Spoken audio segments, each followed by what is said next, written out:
Okay, what is faith? Erica, what is faith? Faith, what is faith? It is To the you. confident assurance of what we hope for is the evidence of things we cannot yet see. Okay, what does that mean? It's very tough. What is faith to you? What is faith to me? Faith Quick, is believing succinct. without evidence. Okay, Sandra, what is faith to you? See, for me, it's different. Yes, it's faith believing without evidence, but then my faith always looks at the past to see what's happened, and that's what I place my faith in, the fact that he's come through time and time again, so why wouldn't he do it again since he's the same yesterday, today, and forever? That is an attribute of faith. Faith, what is faith to you? I'm not sure I have an answer. Yes, notice it's difficult. That's the point I want to make. You can't really nail it down. And the reason why is because faith is like a gem, okay? It's many faceted. Can you see every facet all at the same time? If you're looking at a coin, can you see both the front and the back at the same time? No. Yeah, okay. In the mirror or whatever. Okay, I understand what you're saying. Looking at a car, right? You can see it's always, if you look at car advertisements, you always see the car in the 3/4 position. You never see it front on with the headlights right at you, or back with the taillights at you, or just the side. Sometimes just the side, but you can never see the whole car all at once. Remember the story of the elephant where the 3 or 4 blind men come? One said it was a tree, one said it was a branch, one said it was a wall, one said it was something else. So faith isn't just one thing, and so that's why the definition in Hebrews 1 is so nebulous. Faith is the substance of things hoped for, the evidence of things we what cannot yet seen. see. So I'm going to share some of the attributes of faith But I like to it. get started. And then what I really want to talk about, though, is controversial, okay? It does not have a definitive answer.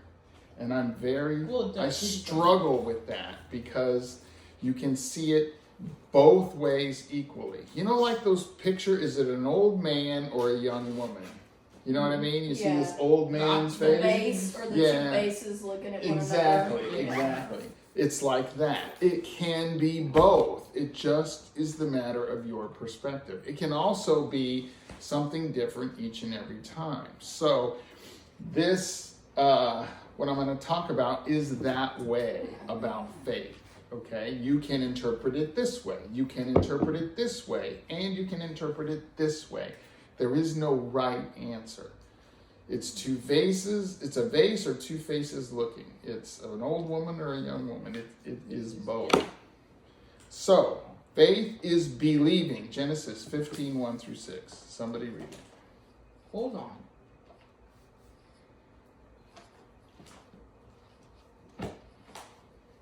So what is faith? This is what we're going to talk about first. I'll just read it so we can move on. After this, the word of the Lord came to Abraham in a vision. Do not be afraid, Abram. I am your shield, your very great reward. But Abram said, O sovereign Lord, what can you give me since I remain childless, and the one who will inherit my estate is Eliezer of Damascus? And Abram said, you have given me no children, so a servant in my household will be my heir? Then the word of the Lord came to him, this man will not be your heir, but a son coming from your own body will be your heir. He took him outside and said, look up at the heavens and count the stars, if indeed you can count them. Then he said to him, so shall your offspring be. Abraham believed the Lord, and he credited it to him as righteousness. Guess what we don't have? Righteousness. So it has to be credited to us, has to be given to us. We don't have it. It must be given to us. And so our faith is credited as righteousness. So faith is believing. One facet of faith is believing, but it is not all believing. All right, 2 Timothy 1:12. Which is why. That is why I'm suffering as I am, yet I am not ashamed, because I know whom I have believed, and am convinced that he is able to guard that which I have entrusted to him for that day. So in other words, that's not believing, is it? He already believes. That is something else. That is a knowing. I know. I know whom I have believed. So faith is also knowing. So that is another facet. I believe, but now I know God. Now, faith is also trusting, right? Trusting. What is trusting? Isaiah 26:3.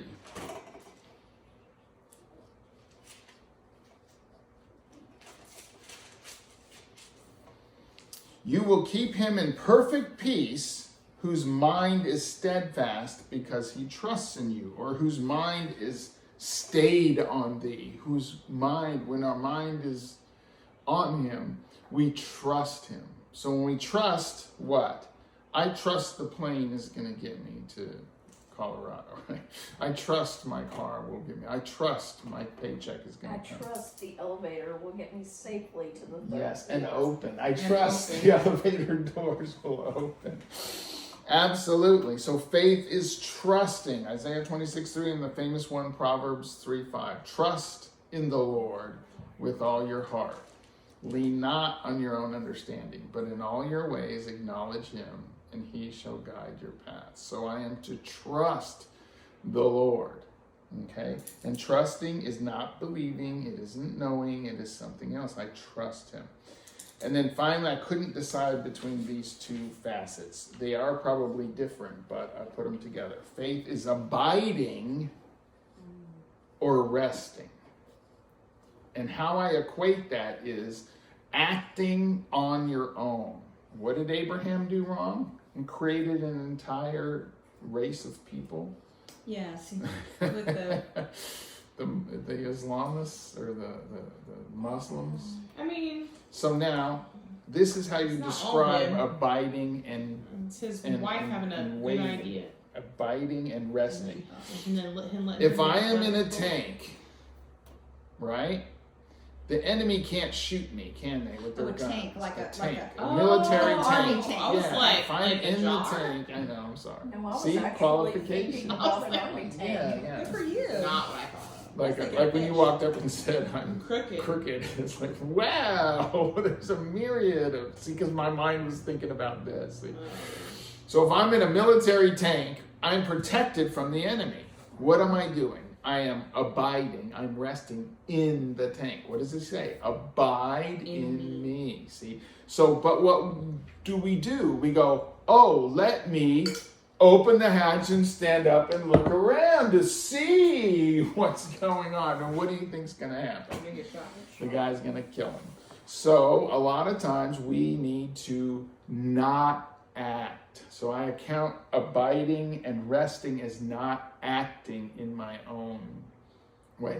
That is probably one of the most difficult aspects of faith, Well, is you know to what? just Abiding abide and resting while waiting. I would, Yeah, yes. Oh very my gosh. I would difficult. like to say right now that I feel that the new mode of operandi for Christians is going to be abiding. Abiding. We are going to be, we know the truth, but the truth is not received, and it says, "Do not throw your pearls before swine." I think that's Dude where we're at. abides.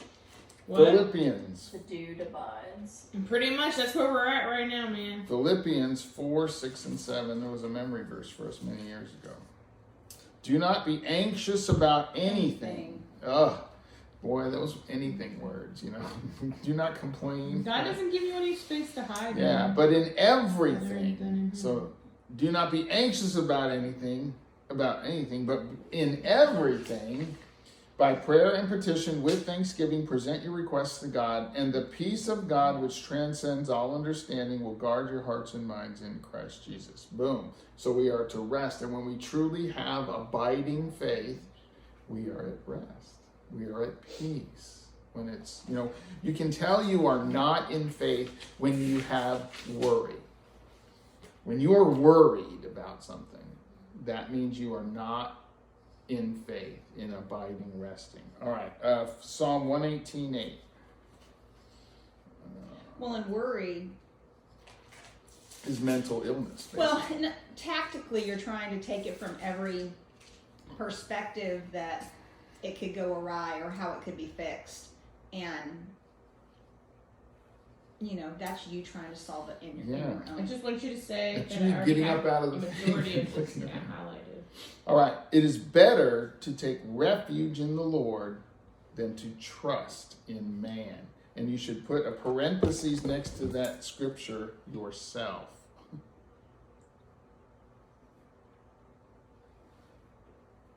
Including yourself. It is better to take refuge. See, there's another one. We can do abiding, resting, refuge. Yeah, but a lot of In the them are Lord. about waiting. Okay. Isaiah 41:10. You're going, what is that? I know, because we're recording and I don't want a lot of dead space. Isaiah what? 42? 41:10. 41:10. That's a good one too. I looked up. So do not fear, for I am with you. Do not be dismayed, for I am your God. I will strengthen you and help you. I will uphold you with my righteous right hand. So what am I to do? That's all about, I shouldn't worry, don't fear, don't be dismayed when being anxious, right? Dismayed. I am your God. I am your God. So I need to acknowledge and trust in that. I will strengthen you and help you. I will uphold you. So I will take care of Well, it. you know, and I, So mine's, abiding. mine's all highlighted, and I actually start in 9, where it talks, you who I've took from the ends of the earth, I've called you from its furthest corners, saying to you, you are my servant. You belong to me. Then he claims, he puts a claim upon us. So think about the tank. I am here to protect you, to keep you, to watch over you, to do, what do you want to do? You want to step up out of the tank and look around for yourself and get popped off. Then faith are all the attributes all at once. Mark 11.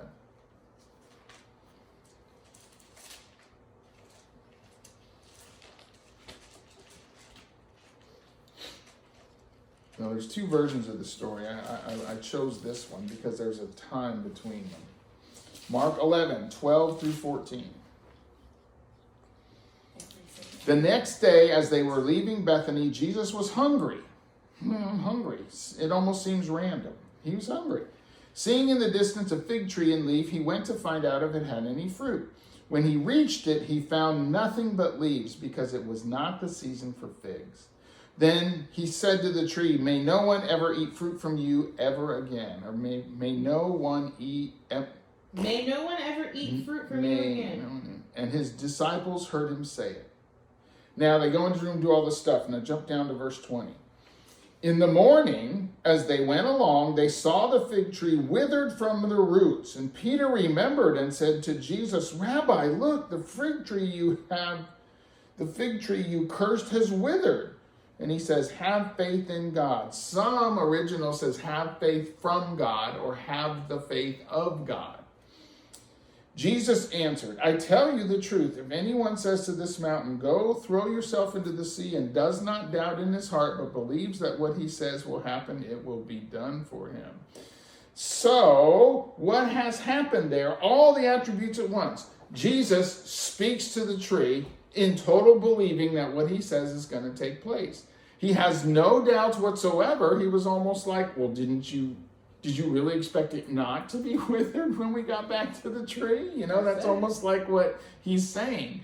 So he knows what's going to happen. He already knows it when he spoke it. There's no question whatsoever. So he leaves for the day, comes back, and he says, have faith in God. I tell you the truth. If anyone says to this mountain, go throw yourself into the sea, and doesn't doubt in his heart. So in other words, there is believing, knowing, trusting, abiding. He didn't doubt. He trusted that God would do what he said he would do, which is himself, basically. So there it is, all at the same time, knowing, trusting every attribute, abiding, believing, whatever. So when he came back, it was like, well, why are you flabbergasted? Why are you so surprised? It's just basic faith. It's just basic. So what is faith? Again, the definition. Faith is substance of things hoped for, the evidence of things not seen. That's ambiguous, and I just caught why it is ambiguous. I never understood that. Why is it so nebulous, Lord? And it's because it is so faceted in many different attributes that you can't really nail it down definitively. It's like, tell me who God is. Yeah. You know, he is the It's like saying, sum well, is of God the all of his Father? attributes. Or You is know? God the Son? Or is Yeah. God the Spirit? Is God love or is God peace? Is God this? Is God? Those are all his attributes. So you cannot. That's why he says, "Wonderful Counselor, Mighty God, Prince of Peace." You know, Holy all One. those things there. And it says, "You cannot know my name; it is beyond understanding." I am. I am that I am. What kind of nebulous thing is that? It is because you cannot define God in a succinct thought or idea. So that's why faith is similar to that. You can't define it as one thing. When you say it is this, you're just defining an attribute of it. The car is red. It's like us. It's like how well, if someone asks me, well, in one line, succinctly tell me who your dad is. I'm Yeah, exactly. like, well, I mean, How there's many tons. comments So, and semicolons can I how use? long do I get to yes? Like, how long do I Exactly. have? So you can't talk about it. So we say it Because we are in multifaceted. ambiguous. Oh, he's a wonderful person, or they're a rotten person. You see, it's like, okay, well, what does that entail? See, and it takes a lifetime to figure that out. But the Bible is not so much concerned about what faith is. Did you know that? It just wants us to have it. As opposed to what it does. Hebrews 11. This is what faith does. This. If you read through that, it's like, you know, the Hall of Fame of faith. So what it does, it testifies the Bible more to having it than to the definition of what it is. To have it is what counts, and results testify to its presence. We sit down, oh, do I have faith? I don't know. Oh my gosh. Blah, blah, blah, blah, blah. Well, wait a minute. What does your faith do? What has been accomplished? You know, by faith, Abraham left, go to a land, you know, that I will show you. By faith, you know, all this stuff happened in the Old Testament. So the actions testify to the presence of faith. Now, the tree withered when they got back, right? So obviously faith is there. So it's not a matter of what it is. And usually it's a lot like you can only see it looking back. Like sleeping. Am I sleeping yet? Am I sleeping yet? Am I And then sleeping? suddenly you wake up. And then all of a sudden you wake up, oh yes, I was asleep. Yeah. So I have it. It's the same thing. It's like something, if you try to put yourself into it, it's very difficult. But it's a lot of times after the fact. But you can attempt the attributes like, I'm going to hope in God. I'm not going to act on my own. No, I'm going to trust. I'm going to. It's so funny. In this place that I'm in right now, I keep saying that. I don't want to make a Hagar. I don't want to make a Hagar. For sure. I don't want to make a Hagar. I'm trying to rest. Because it's really hard when you've been waiting for a really long time and you can tell that you're getting closer to the end of the waiting, but the waiting isn't done yet. But you're like, but it's right there. There's the finish line. You sound like Kevin Hart. And so you want to like jump over it and you're like, but I can't. All right, so this brings us to Matthew 17:20. God's definitive statement on faith.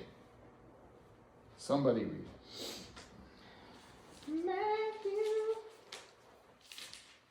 Matthew 17. Start at 19, I guess. Then the disciples came to Jesus in private and asked, why couldn't we drive it out, the demon? He replied, because you have so little faith. Truly I tell you, if you have faith as small as a mustard seed, you can say to this mountain, move from here to there, and it will move. Nothing will be impossible for you. Quantity is irrelevant. Yeah, it's a good point. Quantity is irrelevant. I gotta have faith. I gotta have it. It's have or you don't have. It's pregnant or not pregnant.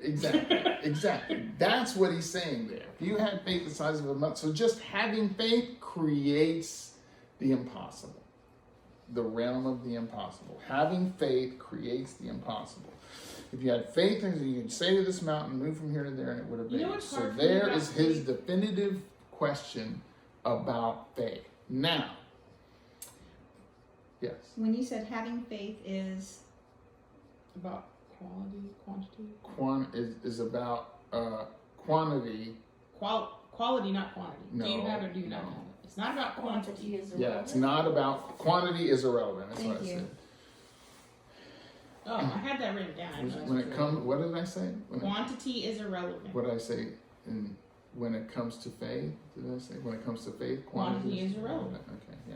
Yeah, when it comes to faith, You have it or quantity you don't. is irrelevant. The question is, the problem is, how come I can have faith for some things and not faith for the other things? Yeah, see, It that's makes no interesting. sense. But here's another attribute of faith, which is very weird. Peter, beginning to sink. I know. He was walking on the water. So it's not a solid thing, you see? It can be very fluid. We can move in and it's out. like, well, I heard this guy prophesying once in church. And he started in the spirit and he just faded right into the flesh. Oh, It yeah, was you the can hear it. It's weirdest weird. thing, man. I'm like, wow, is that possible? So there's another weird attribute of spirit, faith, whatever. We get It's into our like head. it can be solid, but then it can turn into liquid. You know, it's just really whew. Anyway. All right, so Jesus' definitive word on faith. It is not quantity. Always solid. It is their size doesn't matter. What did I say? Quantity is irrelevant. Irrelevant. Quantity is irrelevant. Just having it. Period. The little mustard seed. That's all you need. So this brings This is us that to powerful. Galatians 2:20. I love Galatians 2:20. Which is the famous quoting, I am dead, but in the life I live in I no longer the live. body. Yeah. But God lives in me. Galatians 2:20. 2:20. We all know it's our memory verse. You know, Galatians 2. I've been It's on crucified Eve's with shirt. Christ, and no longer. I have been crucified with Christ, and I no longer live, but Christ lives in me. The life I live in the body, I live by faith in the Son of God who loved me and gave himself for me. That is not a literal interpretation. I The do literal not interpretation sense the grace of God. is a little Greek, what is it, a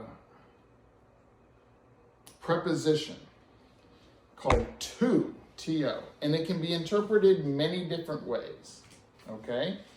And if you get an interlinear, it is connected to, let me grab I it. feel so confused as to what we're talking about. I know, it's a very confusing thing.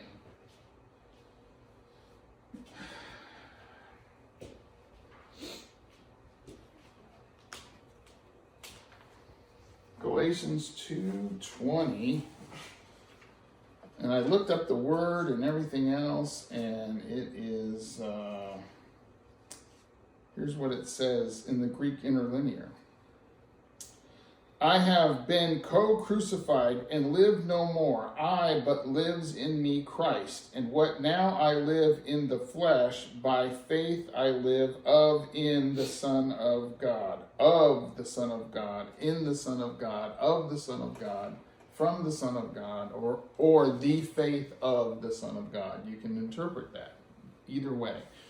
So there is a controversy there with that Greek preposition of to. It just doesn't translate well.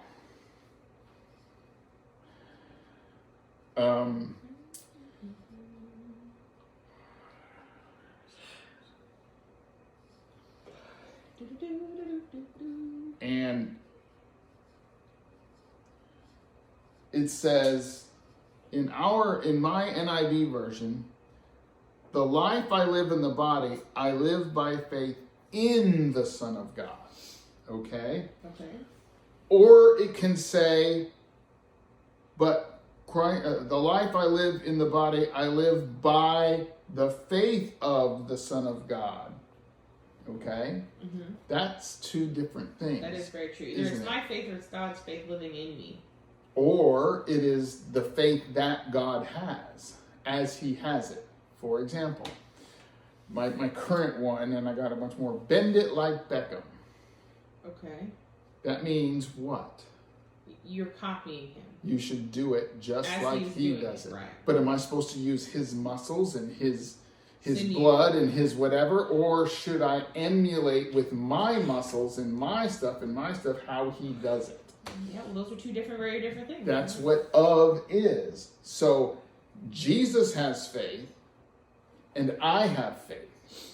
I need to operate in my faith just as Jesus operated in his faith. If you have faith the size of a mustard seed, you will do these things. So it isn't having his faith in you, it's having your faith operating like his faith operates in him.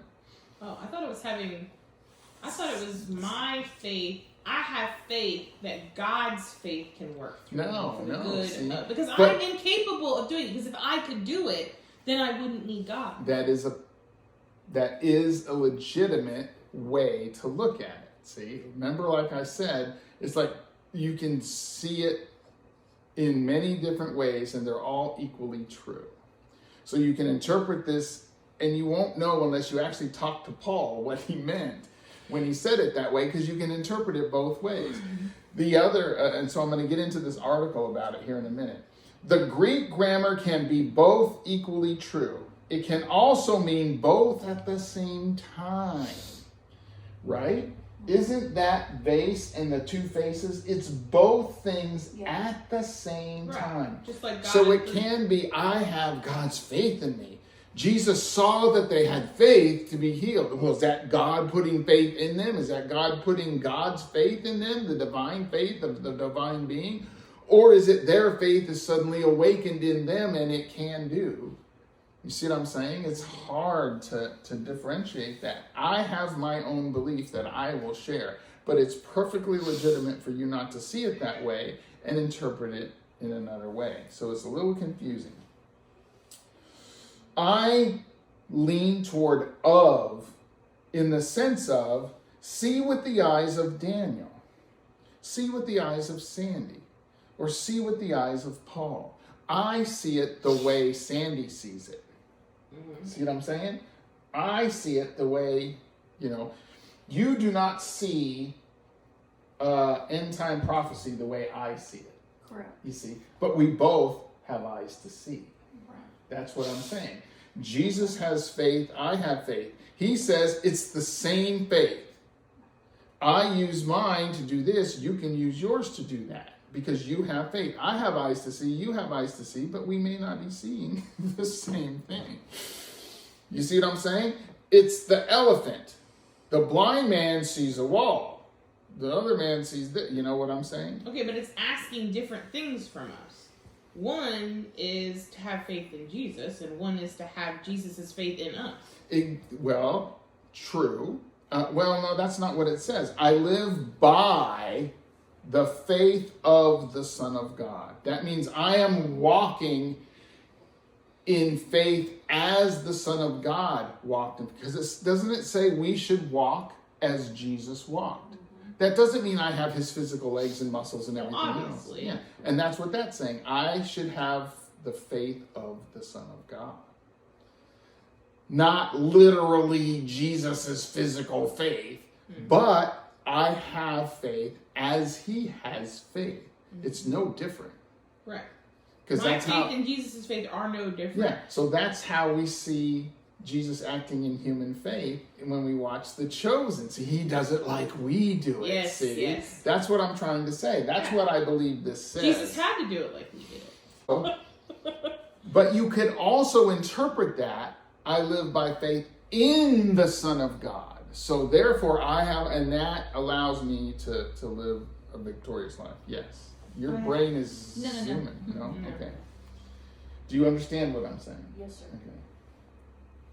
So I lean toward of in the sense of see it like they see it. Have their understanding of a thing. Walk as Jesus walked. What? With his actual legs in the same way.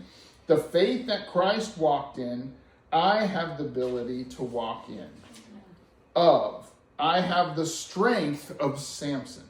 Do I have Samson's strength? No, but I have the power of strength that he has, I have. See what I'm Or I saying? have access to it, Yes. whether I actually access it or Can not. activate it. Right. That's a growing thing. I have the wisdom of Solomon. I have the heart of my Father. See, what did Jesus say? We have the mind of who?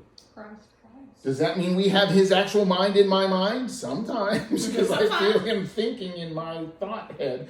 But, you know, my little thought voice.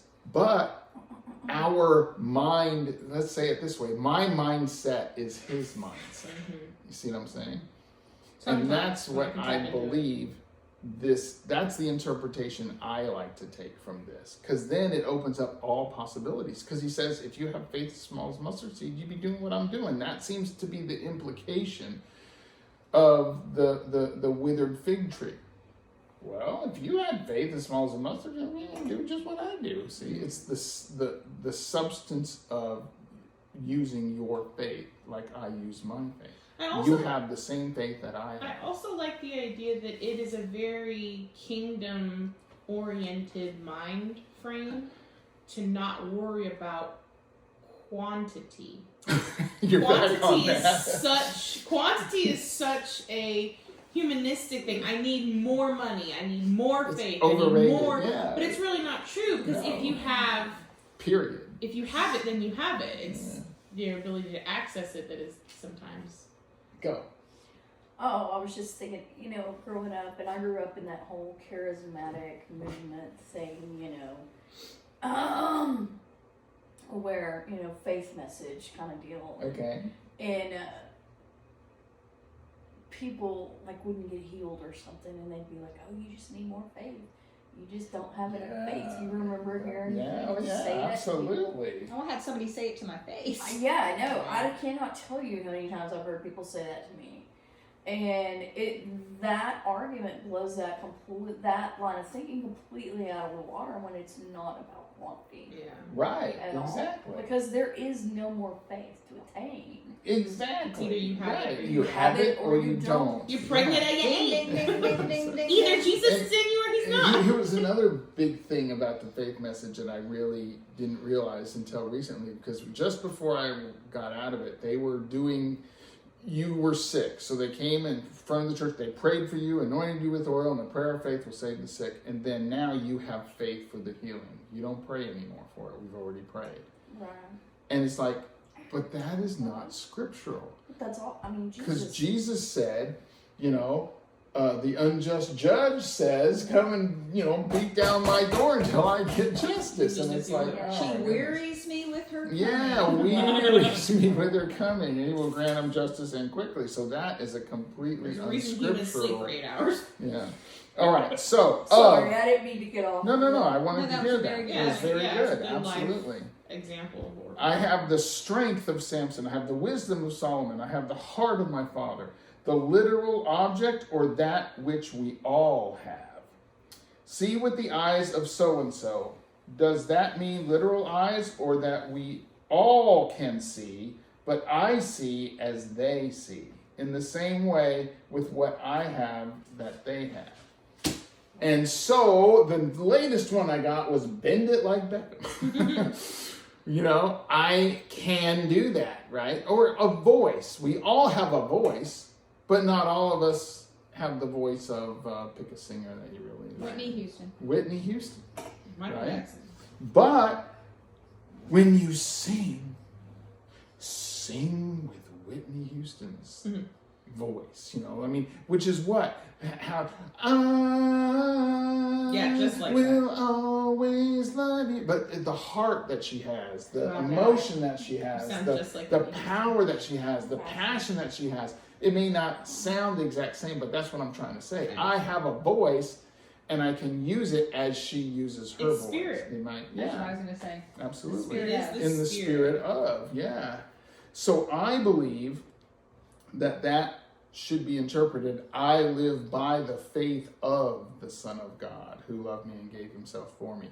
However, you can interpret it as having faith in the Son of God. It can be both things at the same time, as well as those each individual things. So I want to read this article The whole thing? to close. Yeah, it's only 2 pages. I need you to help me with the interpretation of the last phrase. This is a guy writing into a website asking about this. It's called Grace Notes. I need you to help me with an interpretation of the last phrase in Galatians 2:20. I live by faith in the Son of God. Or is it, I live by the faith of the Son of God? Our discipleship group is looking for an answer to this, as the meaning is very different depending on the translation. Response: the meaning by faith of, quote unquote, in Galatians 2:20. A, I am crucified with Christ, nevertheless I live. Yet not I, but Christ liveth in me. And the life which I now live in the flesh, I live by the faith of the Son of God, who loved me and gave himself for me. King James. The case of the Greek noun for faith, this is going to get a little in the weeds as far as grammar, but just pay attention. The case of the Greek noun for faith in this verse is genitive, usually rendered of. It would be nice if the Greek grammar was always precise for translation into English. But sometimes the grammar has several possibilities, and the interpreter needs to judge it from the use of the word and the context. I say also the heart of the person who is speaking. The New Testament Greek form of this noun, Erica will probably follow this better than anybody. The New Testament Greek form of this noun translated with of can mean belonging to. So I live by the faith belonging to Jesus. That's interesting. The first option is called the subjective genitive. Examples: Matthew 24:7, coming of the Son of Man equals the Son of Man comes. Acts 12:11, expectation of the Jewish people equals the Jewish people expected. In this passage, faith of the Son of God in 2:20 would refer to the way Christ demonstrated his perfect humanity by modeling complete trust in the Father. The abundant life is based on Christ's perfect redemption that was accomplished as he maintained complete faith. Consider Psalm 22:4-10 as a prophetic description of this. Our fathers trusted in you. They trusted and you delivered them. They cried to you and were delivered. They trusted in you and were not ashamed. All those who see me ridicule me. They shoot out the lip. They shake their head, saying, he trusted in the Lord. Let him rescue him. Let him deliver him, since he delights in him. But you are he who took me out of the womb. You made me trust while on my mother's breast. I was cast upon you from birth. From my mother's womb you have been my God. This kind of trust is the vital in the exchange that he calls us to. This dynamic is discussed in some other grace note. B, another possibility is the rendering of the New King James Version. I have been crucified with Christ. It is no longer I who live, but Christ lives in me. And the life I now live in the flesh, I live by faith in the Son of God, who loved me and gave himself for me. In this translation, another use of the genitive case is conveyed.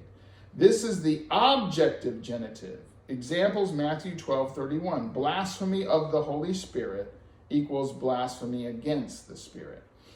Luke 11:42. Neglected love of God, neglected love for God. If you neglected the love of God, no, you've neglected your love for God. The use would denote the teaching that the Lord's disciples are to fully trust in Christ, to live in and through them. Examples of this principle. There's a bunch of Galatians 3:5, blah, blah, blah. It gives a bunch of examples. This latter choice is the view of respected scholar A.T. Robertson. Faith, which is in the Son of God, the objective genitive, not the faith of the Son of God. But I'm thinking that means his actual faith. You see, not the faith that everybody has, just like him. The grammar could be interpreted either way. See, it doesn't matter. You can say in the Son of God or of the Son of God. But happily, we have a third option. Wow, third option. Another use of the genitive is described as the plenary genitive.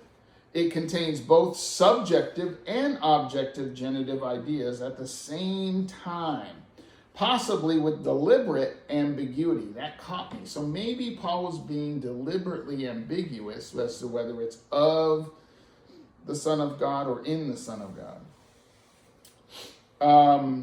This option is preferred when both subjective and objective seem to fit, which they both do seem to fit. They don't contradict, but rather complement each other. Example 2. Example, 2 Corinthians 5:14. Love of Christ constrains us. Equals our love for Christ and or Christ's love for us. Both are true. In other words, the love of Christ constrains me. It stops me. Christ's love. But my love for Christ constrains me.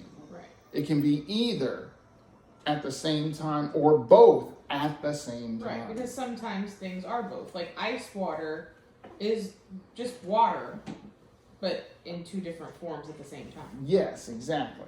Since option 1 and 2 both find support elsewhere in the New Testament, I believe the plenary genitive is the intended use in Galatians 2:20, which I like It's too. like a poem.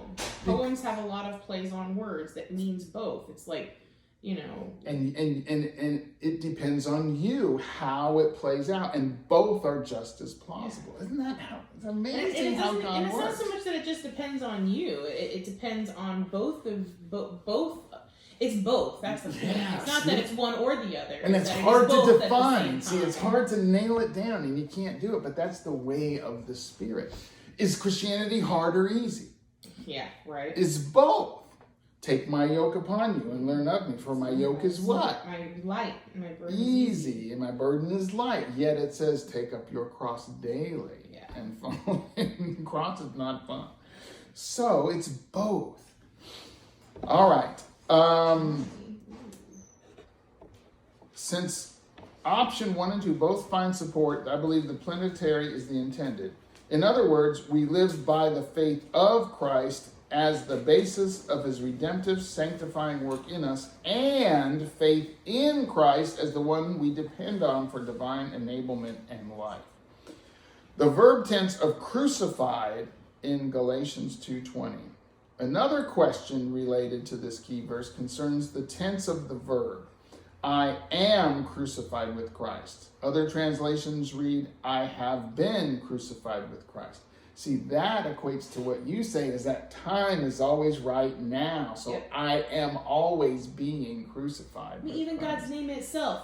I am. am. It's not I was. Right, It's not I right. will be. But that's true too, because His I main was response is in I the am. I am. So it's both. Yeah, cool. Isn't that neat? It's in his name that there is time. There is an idea of time caught up in the name of God. I am. Right? Yeah, but he also says I am the beginning and I am the end. And at It's the just same cool. time. At the same time. Yeah, That's why see? I think that time is actually a very interesting human construct. Right. It's and, That God and set we for us so that we can and participate. C.S. Anyways, reading it Lewis- off. Let's focus. C.S. Lewis talks about that in that it's a novelty to us. But why would it? Water isn't a novelty. All right. In text of Galatians 2:20, we find the word sunestorawami. Just like that. Its tense is a special tense called the perfect tense. It means that the action has occurred in the past, was completed, and its effects remain to the present time. Yes, perfect. In other words, I have been crucified spiritually with Christ 2,000 years ago, made experiential at my conversion. Yet this reality also describes my present state. So some translations say I am crucified with Christ. The Greek grammar indicates that both are true. That's So in cool. the I did not same know that. way, see, I am crucified, and so I have the faith of the Son of And God. how cool that and I have faith that in God has given us language which has, in a way, able to give us the knowledge of time's weird, like, messed upness. So Paul uses the same word in Romans 6:6 for the same idea. The gospel, it occurs of literal crucifixion about the robbers with Christ. Paul died to the law and was crucified with Christ. He uses often the idea of dying with Christ and burial with Christ also.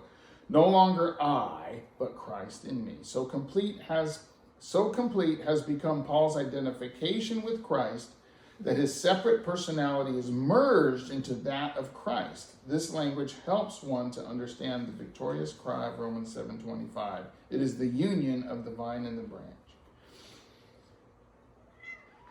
it's just amazing how it can Praise be God. both, and it's all going to be gathered into one. Faith is going to be one thing. So, You think so?